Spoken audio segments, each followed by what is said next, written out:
Speaker, members of the 77th Congress, I address you, the members of this new Congress, at a moment unprecedented in the history of the Union. I use the word unprecedented because at no previous time has American security been as seriously threatened from without as it is today. Since the permanent formation of our government under the Constitution in 1789, most of the periods of crisis in our history have related to our domestic affairs. And fortunately, only one of these, the 4-year war between the states, ever threatened our national unity.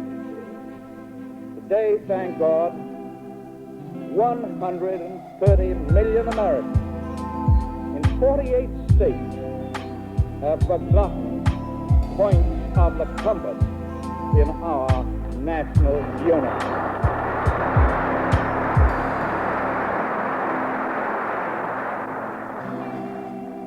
It is true that prior to 1914, the United States often has been disturbed by events in other continents. We had even engaged in 2 wars with European nations and in a number of undeclared wars in the West Indies, in the Mediterranean, and in the Pacific for the maintenance of American rights and for the principles of peaceful commerce.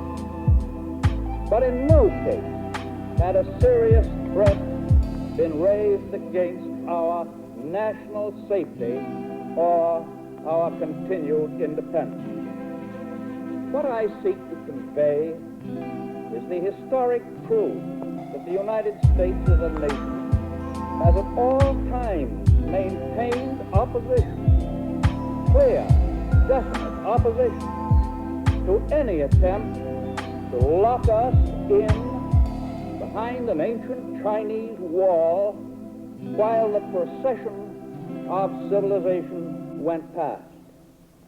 Today, thinking of our children and of their children, we oppose enforced isolation for ourselves or for any other part of the Americas.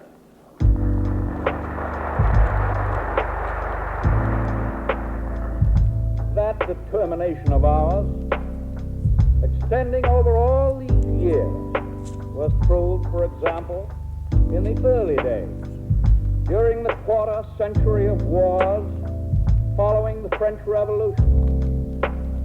While the Napoleonic struggles did threaten interests of the United States because of the French foothold in the West Indies and in Louisiana, and while we engaged in the War of 1812 to vindicate our right to peaceful trade, it is nevertheless clear that neither France nor Great Britain nor any other nation was aiming at domination of the whole world. And in like fashion, from 1815 to 1914, 99 years, no single war in Europe or in Asia constituted a real threat against our future or against the future of any other American nation, except in the Maximilian interlude in Mexico. No foreign power sought to establish itself in this hemisphere. And the strength of the British fleet in the Atlantic has been a friendly strength. It is still a friendly strength.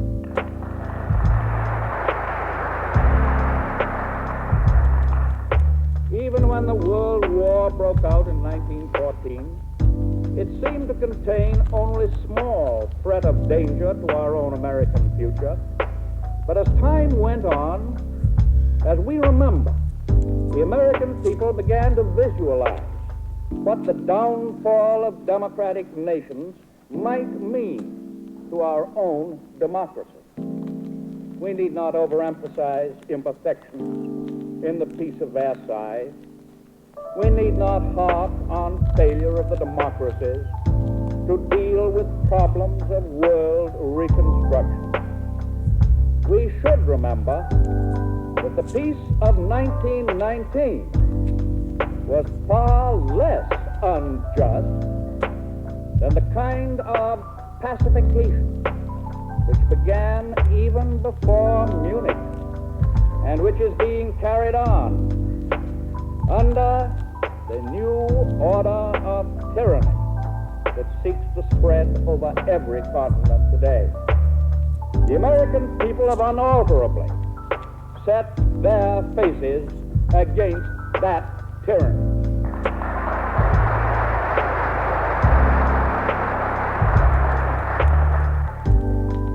I suppose that every realist knows that the democratic way of life is at this moment being directly assailed in every part of the world, assailed either by arms or by secret spreading of poisonous propaganda, by those who seek to destroy unity and promote discord in nations that are still at peace. During 16 long months, this assault has blotted out the whole pattern of democratic life in an appalling number of independent nations, great and small. And the assailants are still on the march, threatening other nations, great and small. Therefore, as your president, performing my constitutional duty to give to the Congress information of the State of the Union, I find it unhappily necessary to report that the future and the safety of our country and of our democracy are overwhelmingly involved in events far beyond our borders. Armed defense of democratic existence is now being gallantly waged in 4 continents. If that defense fails, all the population and all the resources of Europe and Asia and Africa and Australasia will be dominated by conquerors. And let us remember that the total of those populations in those 4 continents, total of those populations and their resources greatly exceed the sum total of the population and the resources of the whole of the Western Hemisphere. Yes, many times over.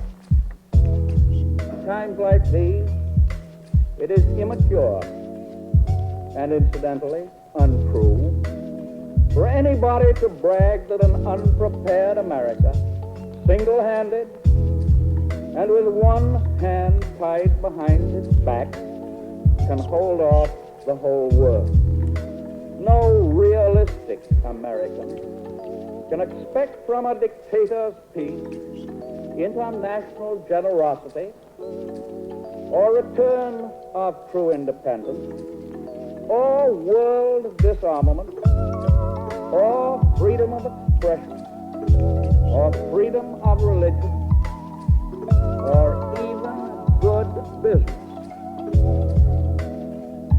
Such a peace would bring no security for us or for our neighbors. Those who would give up essential liberty to purchase a little temporary safety deserve neither liberty nor safety.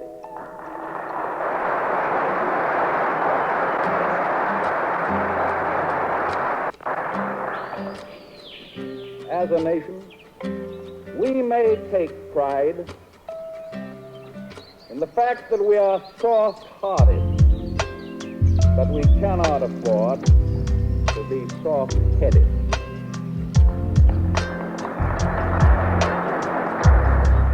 We must always be wary of those sounding brass and a tinkling cymbal preach the ism of appeasement.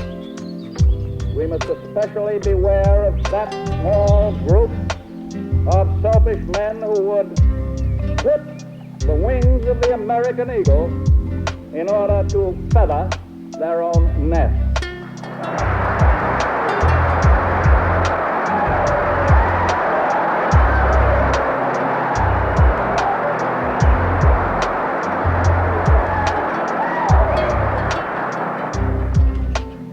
I have recently pointed out how quickly the tempo of modern warfare could bring into our very midst the physical attack which we must eventually expect if the dictator nations win this war.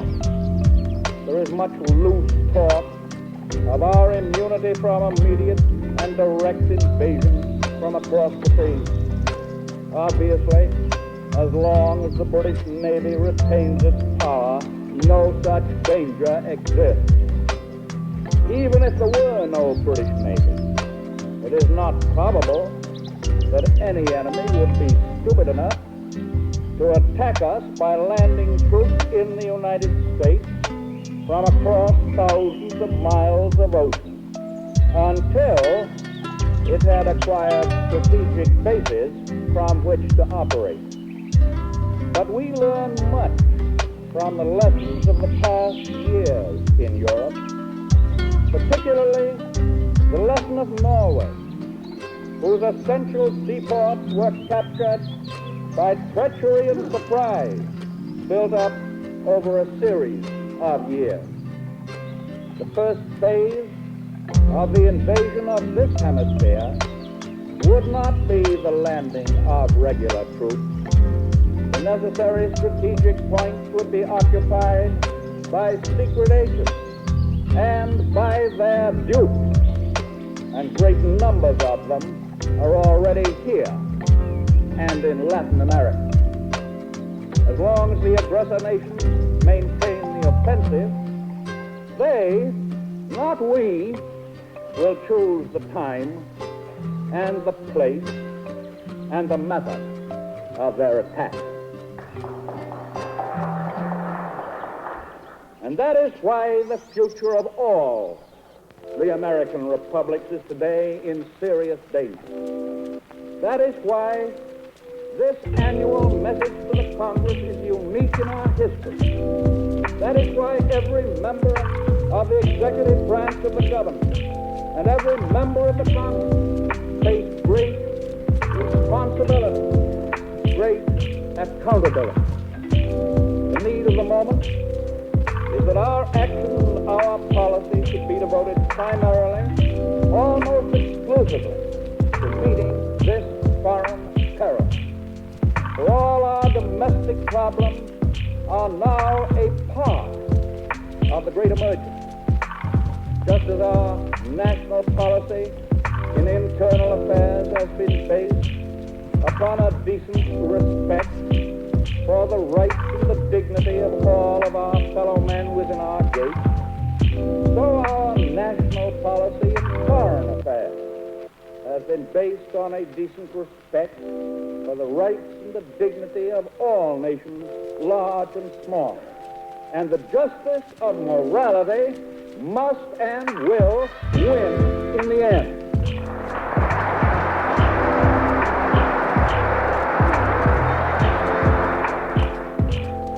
Our national policy is this. First, by an impressive expression of the public will, and without regard to partisanship, we are committed to all-inclusive national defense.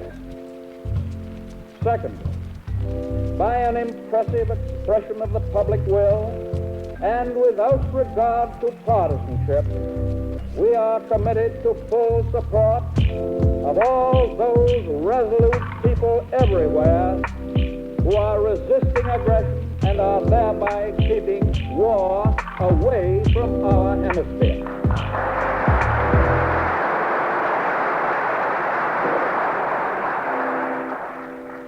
By this support, we expect express our determination that the democratic cause shall prevail and we strengthen the defense and the security of our own nation.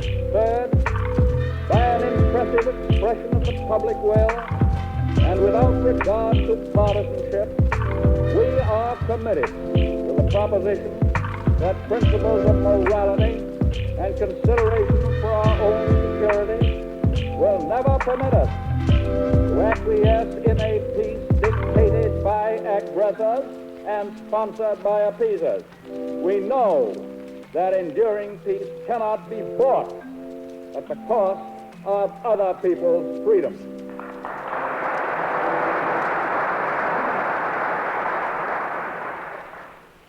In the recent national election, there was no substantial difference between the two great parties in respect to that national policy.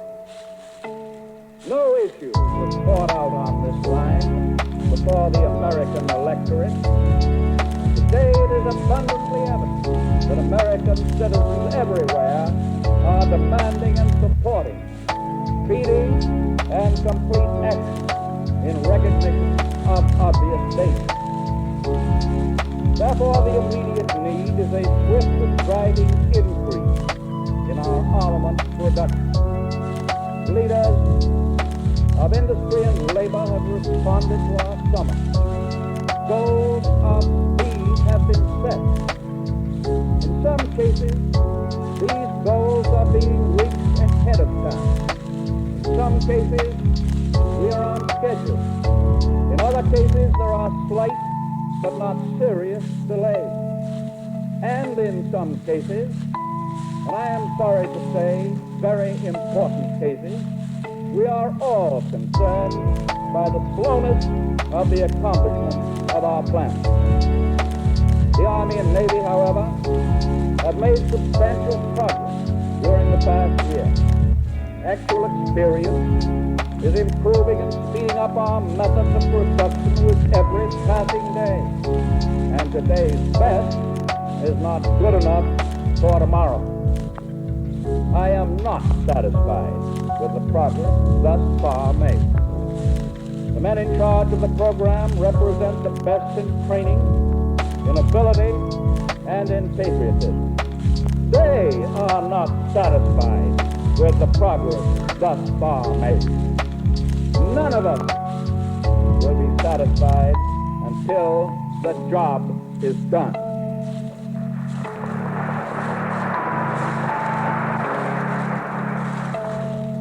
No matter whether the original goal was set too high or too low, our objective is quicker and better results.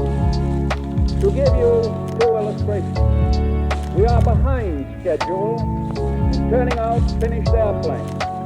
We are working day and night to solve the innumerable problems and to catch up. We are ahead of schedule in building warships, but we are working to get even further ahead of that schedule. To change a whole nation from a basis of peacetime production of implements of peace to a basis of wartime production of implements of war is no small task. And the greatest difficulty comes at the beginning of the program, when new tools, new plant facilities, new assembly lines, new shipways must first be constructed before the actual material begins to flow steadily and speedily from it. The Congress, of course, must rightly keep itself informed at all times of the progress of the program. However, there is certain information, as the Congress itself will readily recognize, which in the interest of our own security and those of the nations that we are supporting must of needs be kept in confidence. New circumstances are constantly begetting new needs for our safety. I shall ask of this Congress for greatly increased new appropriations and authorization to carry on what we have begun. I also ask this Congress for authority and for funds sufficient to manufacture additional munitions and war supplies of many kinds to be turned over to those nations which are now in actual war with aggressor nations. Our most useful and immediate role is to act as an arsenal for them as well as for ourselves.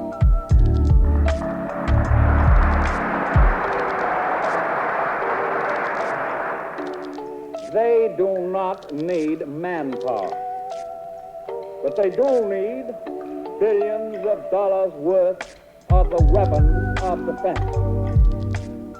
The time is near when they will not be able to pay for them all in ready cash.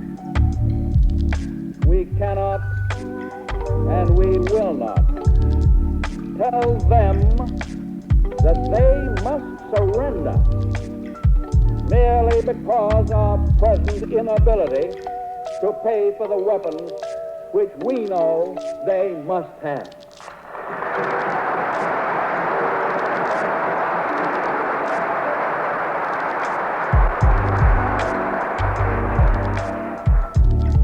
I do not recommend that we make them a loan of dollars with which to pay for these weapons, a loan to be repaid in dollars. I recommend that we make it possible for those nations to continue to obtain war materials in the United States, fitting their orders into our own program, and nearly all of their material would, if the time ever came, be useful in our own defense. Taking counsel of expert military and naval authorities, considering what is best for our own security, we are free to decide how much should be kept here and how much should be sent abroad to our friends who, by their determined and heroic resistance, are giving us time in which to make ready our own defense.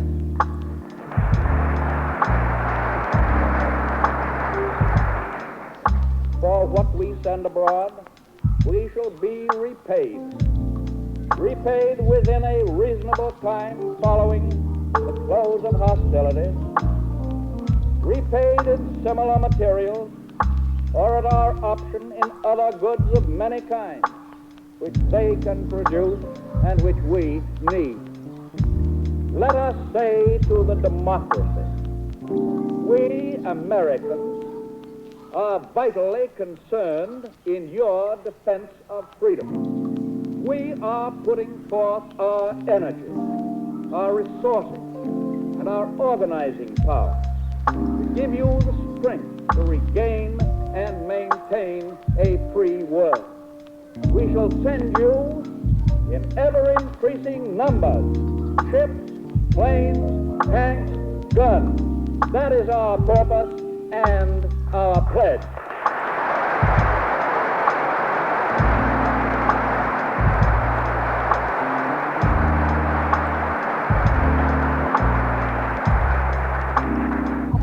In fulfillment of this purpose, we will not be intimidated by the threats of dictators that they will regard as a breach of international law or as an act of war, our aid to the democracies which dare to resist their aggression. Such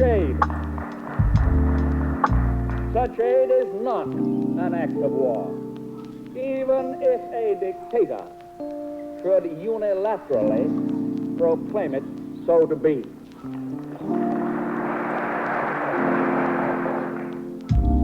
And when the dictators, if the dictators are ready to make war upon us, they will not wait for an act of war on our part. They did not wait for Norway or Belgium or the Netherlands to commit an act of war.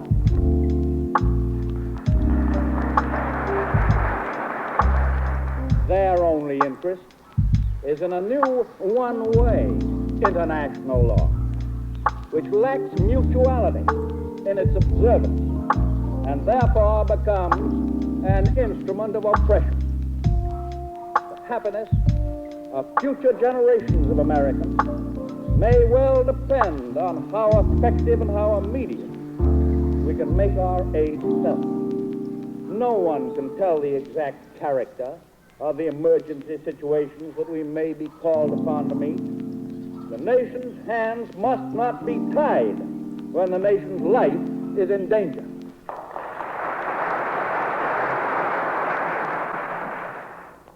Yes, and we must prepare, all of us prepare, to make the sacrifices that the emergency, almost as serious as war itself, demands.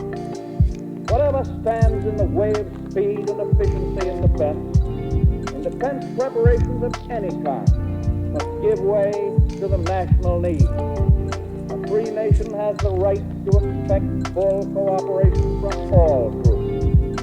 A free nation has the right to look to the leaders of business, of labor, and of agriculture to take the lead in stimulating effort, not among other groups, but within their own group. The best way of dealing with the few slackers or troublemakers in our midst is first to shame them by patriotic example. And if that fails, to use the sovereignty of government to save government.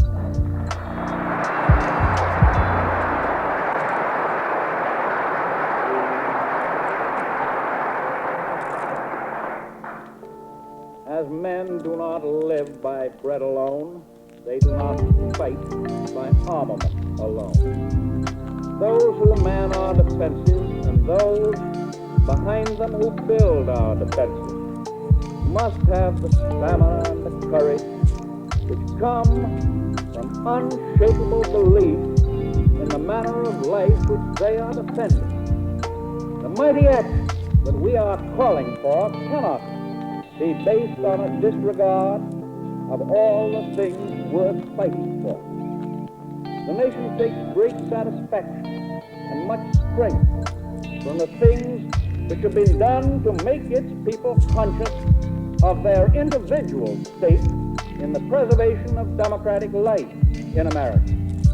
Those things have toughened the fiber of our people, have renewed their faith, strengthen their devotion to the institutions we make ready to protect. Certainly, this is no time for any of us to stop thinking about the social and economic problems which are the root cause of the social revolution, which is today a supreme factor in the world. For there is nothing mysterious about the foundation of a healthy and strong democracy. The basic things expected by our people of their political and economic systems are simple. They are equality of opportunity for youth and for others, jobs for those who can work, security for those who need it, the ending of special privilege for the few, the preservation of civil liberties for all, the enjoyment of the fruits of scientific progress in a wider and constantly rising standard of living. These are the simple, the basic things that must never be lost sight of in the turmoil and unbelievable complexity of our modern world. The inner and abiding strength of our economic and political system is dependent upon the degree to which they fulfill these expectations.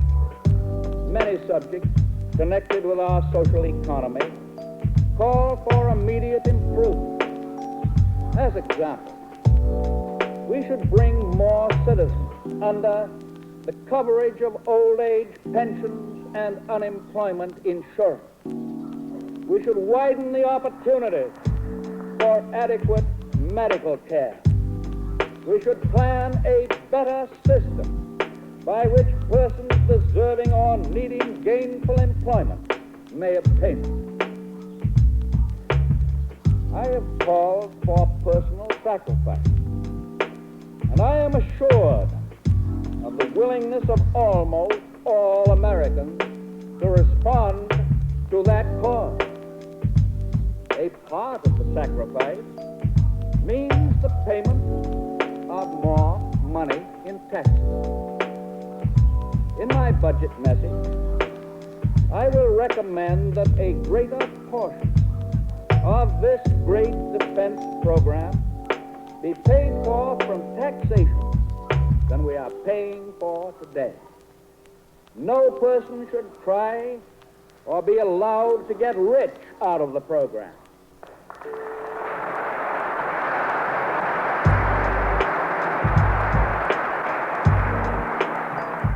And the principle of tax payment, in accordance with ability to pay, should be constantly before our eyes to guide our legislation.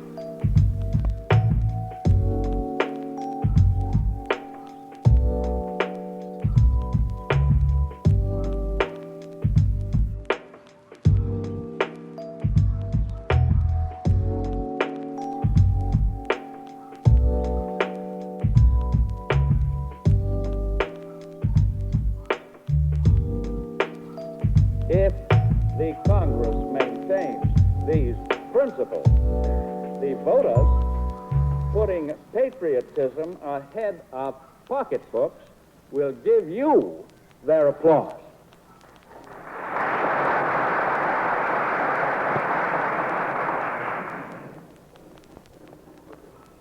In the future days, which we seek to make secure, we look forward to a world founded upon four essential human freedoms. The first is freedom of speech and expression everywhere in the world. The second is freedom of every person to worship God in his own way everywhere in the world. The third is freedom from want, which translated into world terms means economic understanding, which will secure to every nation a healthy, peacetime life for its inhabitants everywhere in the world. The fourth is freedom from fear, which translated into world terms means a worldwide reduction of armament to such a point and in such a thorough fashion that no nation will be in a position to commit an act of physical aggression against any neighbor anywhere in the world.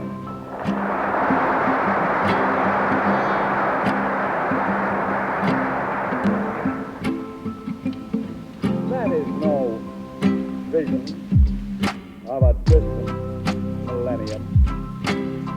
It is a definite basis for a kind of world attainable in our own time and generation.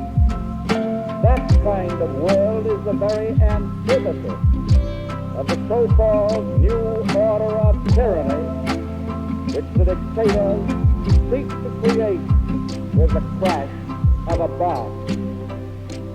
To that new order, we oppose the greater conception, the moral order. A good society is able to face schemes of world domination and foreign revolutions alike without fear. Since the beginning of our American history, we have been engaged in change, in a perpetual, peaceful revolution. A revolution which goes on steadily, quietly, adjusting itself to changing conditions, without the concentration camp or the quicklime in the ditch. The world order which we seek is the cooperation of free countries working together in a friendly, civilized society. This nation has placed its destiny in the hands, heads, and hearts of its millions of free men and women, and its faith in freedom under the guidance of God. Freedom means the supremacy of human rights everywhere. Our support goes to those who struggle to gain those rights and keep them. Our strength is our unity of purpose. To that high concept, there can be no end save victory.